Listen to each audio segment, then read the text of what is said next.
Why mga saitan ay man to gawi. Yes sir. Pumipiyok pa. Oh, naiman to gawi na sunguan tanoso. Wait lang, mukhang wala nga nakakaintindi sa atin eh. Nagja-Chinese na naman ako. Nang araw na to na ito pala yung mahal na araw. Habang nagsisimula sila na tinatalian yung sarili nila, nakakita pa ako ng alakansya. Yes sir. Alam niyo ba yung logi? Ayan, logi. Ang ginagawa pala sa kanila na tinatalian sila pagkatapos nila maitali na yun, nabubutasan na yung mga likodan nila. Ito naman yung sa mga magdadala ng mga cross. Ito na pala yung finished product. Yes sir. Nakatayo sa mga buntuliran ng busaniran. Alam niyo ba kung bakit nila binabasa yan? Para magkaroon ulit ng dugo. Joke lang. Ito, may nakita pa ako sa pwesto.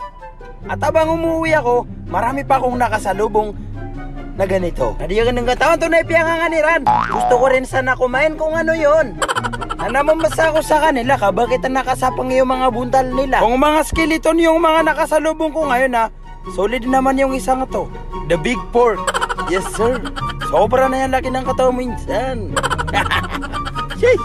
Woo! Nabigla ko na naman nakita tong mga hapis na to. Na nung araw pala na nabidyoan ko na to, na ito pala yung araw ng puwasa. Kaya pala sila may kasamang imam. Yes sir. Ganito pala pag nilalabo nila yung mga likod nila. Guys, maraming salamat pala sa mga subscriber natin dyan sa YouTube. 8K subscriber na tayo. Maraming salamat pala sa inyo mga kamomo with the Saitan.